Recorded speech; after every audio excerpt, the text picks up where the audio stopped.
India की economy को देख के और given the might and size and the population of India, I think India is going to make it. के साथ अपने ताल्लुकात ख़राब करोगे और इंडिया के अगेंस्ट जाओगे।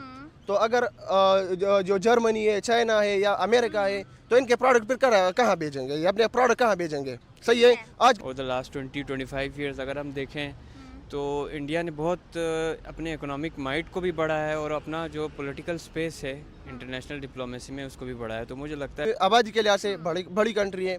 अगर उनके इकानमी भी अच्छी, एजुकेशन में भी अच्छे हैं, तो चांसेस तो ज़्यादा है कि वो बन जाए। ठीक है।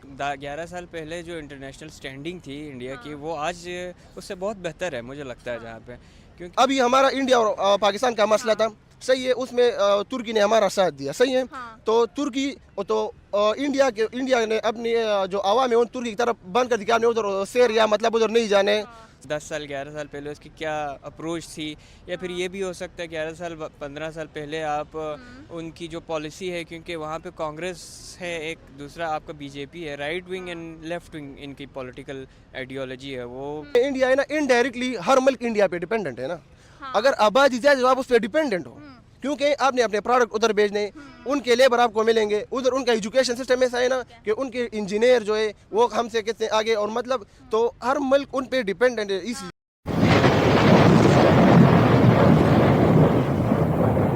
इंडिया ने दोबारा से G4 कंट्रीज के साथ मीटिंग की है। ये जो मीटिंग है लास्ट टाइम 11 साल पहले हुई थी, लेकिन अब इंडिया की जो फॉरेन पॉलिसी है उसको देखा जा रहा है कि एग्रेसिवली कम बैक करने की कोशिश कर रहे हैं। इंडिया जो है वो यूएन का परमानेंट मेंबर बनना चाहता है। G4 की जो बाकी कंट्रीज हैं, जर्मनी, जापान और ब्राज़ील, वो भी मेंबर बनना चाहती है। किसी भी कंट्री का मेंबर बनने के लिए उनकी इकोनॉमी, पॉपुलेशन, जीडीपी वगैरह, मिलिट्री वगैरह देखी जाती है।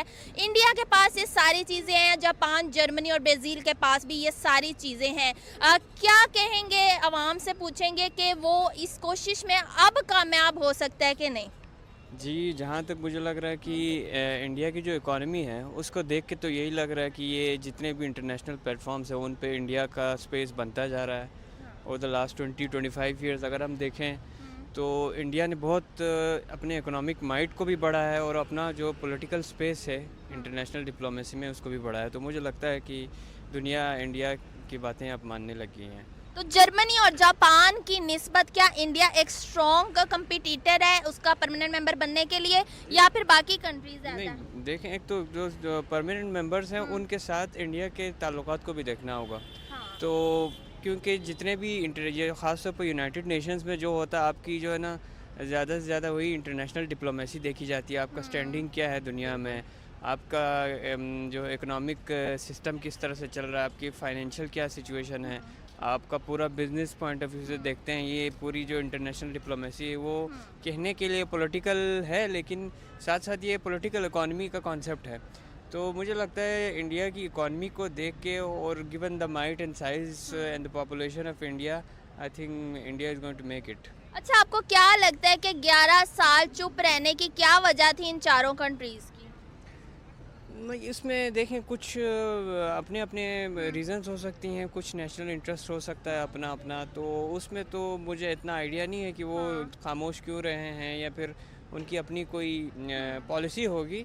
लेकिन अब जाके मुझे लगता है कि इंडिया, क्योंकि हर जगह जो है ना उसका वो चल रहा है, तो मुझे लगता है कि ये आगे परमानेंट उसमें आ सकते हैं। अच्छा, ये जो एक खामोश रहे, इनकी वजह आपको नहीं लगता कि एक इनकी जो स्ट्रेटेजिक अप्रोच है वो भी हो सकती है? जिस तरीके से अब इंडिया जो 2026 में अपनी जेट्स की डील कर रहा है, मिलिट्री की डील कर रहा है, और जिस तरह से उनकी इकोनॉमी ग्रोथ हुई है, इंडिया इसी वक्त का इंतज़ार कर रहा था कि जिस तरह उनके रिलेशन अमेरिका, रशिया वगैरह के साथ स्ट्रॉन्ग हो, फिर वो इस चीज़ में कूदे ताकि दूसरी कंट्रीज़ भी इनकी हिमायत हाँ, करें। ये भी हो सकता है, वन ऑफ द रीजंस इनमें से ये भी हो सकता है। लेकिन और भी बहुत सारी चीज़ें हो सकती हैं जिसमें 11 साल पहले जो इंटरनेशनल स्टैंडिंग थी इंडिया की, वो आज उससे बहुत बेहतर है मुझे लगता है। जहाँ पे क्योंकि आपकी at the end of the day हमेशा जो चीज़ काउंट होती है वो आपकी इकोनॉमी का साइज़ है। हाँ। बस इवेंचुअली यही काउंट करता है। यानी कि आपको लग रहा है कि इकोनॉमी को बेहतर करने का इंतजार कर रहे थे कि इकोनॉमी इस लेवल तक पहुंच जाए कि फिर बाकी कंट्रीज जो हैं वो ये reason one of the reasons हो सकती हैं, लेकिन इसके साथ साथ और भी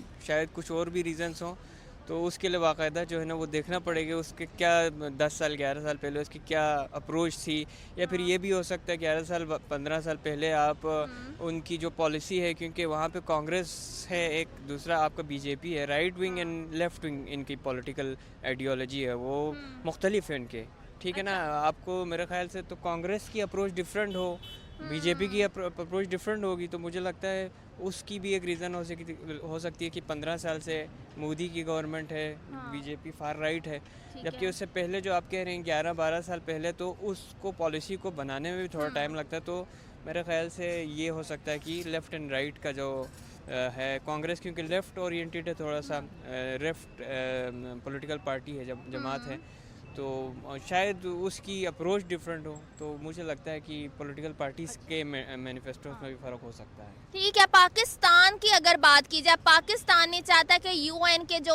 मेंबर्स हैं, परमानेंट मेंबर्स हैं, उनको बढ़ाया जाए, नॉन परमानेंट मेंबर्स रहने चाहिए ताकि बारी आती रहे। इसके बारे में क्या कहेंगे?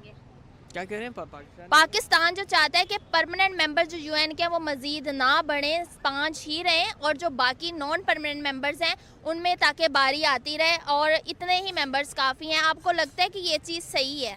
हाँ, ये पाकिस्तान की अपनी अप्रोच है, और मेरे ख्याल से ये भी एक तरह से ठीक है। मेरे ख्याल से तो अगर देखा जाए तो यूनाइटेड। तो दोस्तों ये थे पाकिस्तानी पब्लिक के रिएक्शन, और आपने वीडियो में देखा ने अब धीरे धीरे पाकिस्तानियों की अकल ठिकाने आने लगी है। वरना दोस्तों पहले तो ये सब लोग हर दिन इंडिया के सामने जहर ही उगलते थे और कश्मीर कश्मीर ही करते थे, लेकिन दोस्तों अब सोशल मीडिया के थ्रू इनको रियलिटी समझ आ गई है कि इंडिया बहुत ही आगे निकल गया है। अब कश्मीर भी इंडिया का पार्ट ही बन गया है। अब पाकिस्तान प्रैक्टिकल में कश्मीर के लिए इंडिया के सामने कुछ भी नहीं कर सकते। ये पाकिस्तान आर्मी कश्मीर के नाम पे अपना धंधा ही चला सकते हैं, बाकी प्रैक्टिकल में इंडिया के सामने कुछ भी नहीं कर सकते। ये बात ये पाकिस्तानियों को बड़ी अच्छी तरीके से समझ आ गई है। और दूसरी बात दोस्तों, अब पाकिस्तान के पास कश्मीर के लिए क्या ही बचा है। खुद पाकिस्तान का हाल बिल्कुल भिखारी जैसा हो गया है, तो ये कश्मीर के लिए क्या ही करेंगे। इसीलिए ये पाकिस्तानियों को समझ आ गई है कि पहले हम तो रहे, बाद में कश्मीर की बात करेंगे। अगर पाकिस्तान ही नहीं रहेंगे